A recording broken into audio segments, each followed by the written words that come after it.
Sir ఇప్పుడు మీరు cinema పరిశ్రమలో 80వ దశకం నుంచి ఉన్నారు కాబట్టి ఇప్పుడు బాగా ప్రెసిపిటేట్ అయ్యి తెరపైకి వచ్చిన ఒక సమస్య మలయాళ ఇండస్ట్రీలో జరుగుతున్న పోకళ్ళు దానిపై అనేక వివాదాలు వచ్చాయి కదా సార్.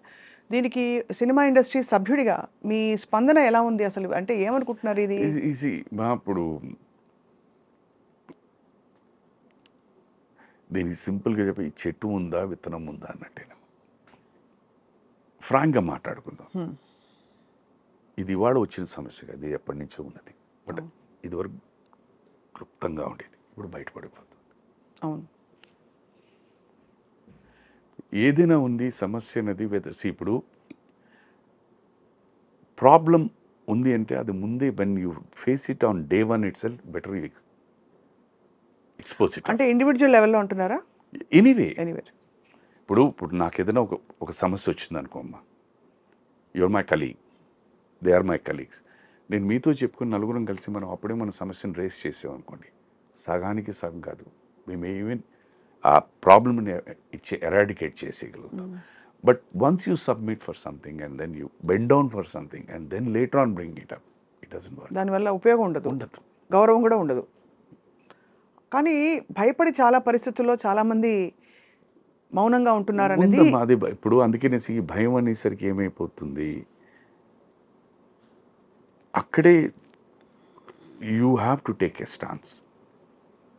నేను should I bend down, should I not bend down. ఇప్పుడు మీరు ఇందాలు నన్ను అడిగారు కదా, నేను ఎందుకు అడగట్లేదు అంటే వాళ్ళకి ఇబ్బంది అని చెప్పేసి నేను అడగట్లేదు. అవును, దిస్ ఇస్ మై సొల్యూషన్. నాకు అవకాశాలు రాలేదంటే నేను ఎవరిని అప్రోచ్ అవ్వట్లేదండి, అందుకే రావట్లేదు. క్లియర్. దీనికి వస్తే ఒక స్త్రీ విషయానికి వస్తే ఫర్ ఎగ్జాంపుల్ ఇది ఒక్కసారి ఇప్పుడు ఏమైపోతుందంటే అన్ఫార్చునేట్ అంటే మీరు అన్నట్టు once lady for some reason she bends down, it is exploited. Today it is A, tomorrow it's B, C, D, E, F. దీంట్లో ఎక్కడో ఒక రప్చర్ వస్తుంది ఎవరితోనో, దట్ ఫ్లేర్స్ అప్. అది ఇష్యూగా మారుతుంది. అప్పుడేమవుతుంది, an A or a B or a D ఎవరైతే ఆ రోజు లేదా ఈ రోజు లేదా ఇప్పుడు ఎందుకు వచ్చిందని వస్తుంది అని మాట్లాడతారు. అవును. సో వాట్ ఏమైపోతుందంటే each one is trying to exploit or expose the other person. as a వ్యక్తిగా if I let me take Sudhakar as a male, and so I'm trying to expose the minuses of that person. వారు నా minuses expose చేస్తున్నారు.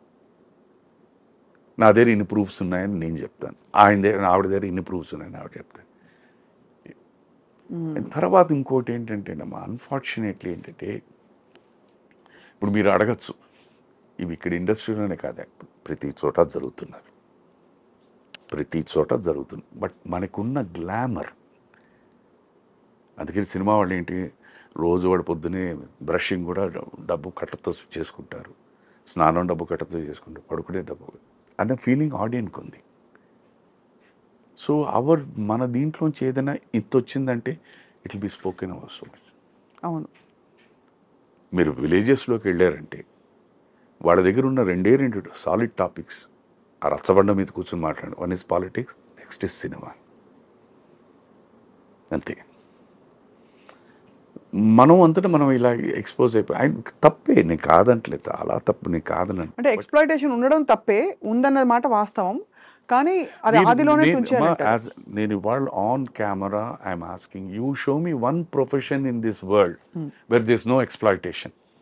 అంటే to some extent I agree sir. కానీ ఈ degrees of ఎక్స్‌ప్లాయిటేషన్లో చూస్తే ఒక 100 మంది సాఫ్ట్వేర్ ఇంజనీర్లు ఉన్నారనుకోండి సార్, ఒక 100 మంది ప్రొఫెసర్స్ ఉన్నారు యూనివర్సిటీస్లో, ఒక 100 మంది ఇంకెవరో ఉన్నారు. ఆ ప్రొఫెషన్స్లో ఏమిటంటే గబుక్కుమని ఇటువంటి విషయాలు అంత తరచుగా జరగవు. అయితే సినిమా ఇండస్ట్రీలో ఉండే అన్రిటన్ రూల్స్ ఏవైతే, ఎందుకంటే అది ఒక సంఘటితమైన ఒక ఆర్గనైజ్డ్ ఇది కాదు, సెక్టర్ కాదు. Things started evolving. దానికి ఒక పే స్కేలు, స్ట్రక్చర్లు ఇవేవీ లేవు. Everything is whimsical according to it's individual unit. కాబట్టి there are certain norms. ఇప్పుడు అది మీరు చెప్పిన ఈ సెక్టర్స్ అన్నలో అది ఒకళ్ళు జరిగినా, రెండు ఇన్సిడెంట్ జరిగినా ఐటీ సెక్టర్లో జరుగుతుంది సార్, జరగదు. చెప్తాను, ఐటీ సెక్టర్లో జరుగుతుంది. లేకపోతే ఇంకో ఫీల్డ్లో చదువుతారు. అలాగే ఇండస్ట్రీలో కూడా. ఇక్కడ ఇంకొంచెం ఎక్కువ జరుగుతుందంటారా? ఇక్కడ అగైన్ అదే చెప్తున్నాను, వాళ్ళ ఆలోచన విధానం బట్టి, వాళ్ళ కెరియర్స్ని ఎలా తీసుకెళ్దామని అనుకోవడం బట్టి ఉంటుంది. There are certain people who just bend down to at least make a living or carry in the industry. There are certain educated people who come down with a little bit of ethics which they don't like these things to happen. That is where the problem comes. దృష్టిలో ఏమైపోతుందని అందరూ ఒకటి, cinema వాళ్ళందరూ ఒకటేనండి అని అనేస్తారు. This is the common thing. Cinema వాళ్ళందరూ ఒకటేను, but cinema వాళ్ళందరూ ఒకలా కాదు. There are different people. మర్యాద ఇచ్చేవాళ్ళు ఉన్నారు, మర్యాద ఇవ్వని వాళ్ళు ఉన్నారు, ఫస్ట్ పరిచయంలోనే ఏకవచనంతో పిలిచేవాళ్ళు ఉన్నారు, ఎన్ని సంవత్సరాల పరిచయం ఉన్నా కూడా మేడం అండ్ సార్ అనే నాలాంటి వాళ్ళు ఉన్నారు. సో వాళ్ళందరికీ ఏంటంటే నేను మేడం ఆర్ సార్ అని చెప్పేసరి వాళ్ళు చాలా చిన్న చూపుగా ఉంటుంది. అదేంటని మేడం అంటారు మమ్మల్ని ఏదని. Is it a wrong word? No, that they don't like. But ఏకవచనంతో పిలిస్తే దే లవ్ దట్. హాయ్ హో అనుకుంటారు. అది ఎందుకది? అది ఎవడిస్తున్నాడు? అది సను, ఐమ్ టెలింగ్ యూ. సో ఇప్పుడు సరే కమిటీలు వేశారు సార్, అన్ని చాలా పెద్ద పెద్ద వాళ్ళ కమిటీలో ఉన్నారు. ఇది ఈ ప్రపంచంలో చదువు అని పక్కన పెట్టేద్దామా, ప్రతి వ్యక్తికి, అది మగైనా ఆడవాళ్ళకైనా జ్ఞానం ఉందమ్మా. ఏది మంచి, ఏది చెడు, ఏది కరెక్టు, ఏది రాంగు అని అందరికీ తెలుసు. నీ మంచి, నీ చెడు, నీ కరెక్ట్ అండ్ రాంగ్ నీ అవసరాల కొద్దీ మారిపోతాయి. ఇది వాస్తవం. ఒక కోణంలో ఒక దీని దృష్టిలో ఒక దీని మీద ఇది చెడు అంటారు, అదే వారి దగ్గరికి వచ్చారు అదే దీంట్లో ఇది మంచి.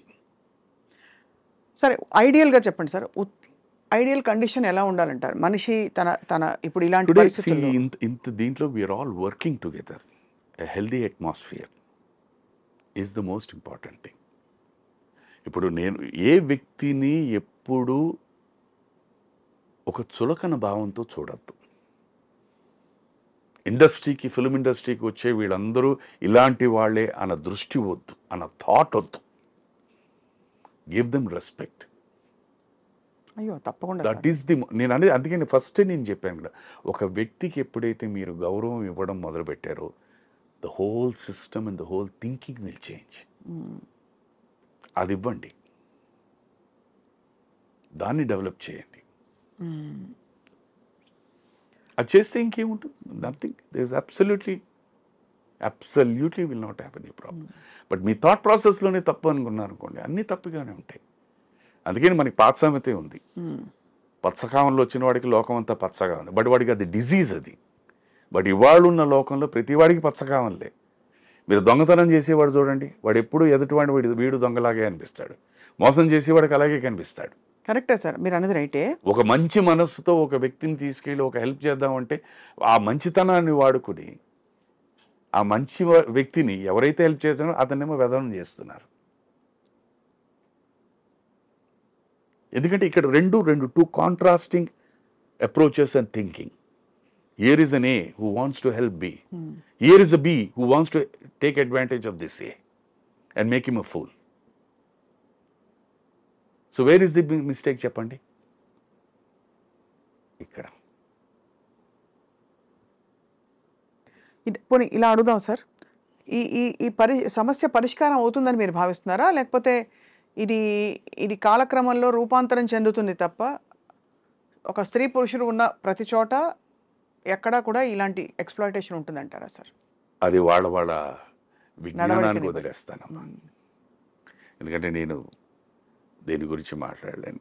ఎందుకు నేను ఓపెన్గా చెప్తున్నాను. ఇప్పుడు సుధాకర్ అనే వ్యక్తి గురించి ఎవరైనా ఏదైనా అంటే అతను మంచివాడా, బయటికి కనిపిస్తాడేమోనండి అని అంటారు. అది వాళ్ళ విజ్ఞత. అది నేనేం చేయను. నేను ఇప్పుడు ప్రూవ్ చేసుకున్నాను, నేను ప్రతి వ్యక్తిని పిలిపించి అంతే అది. So that is his process.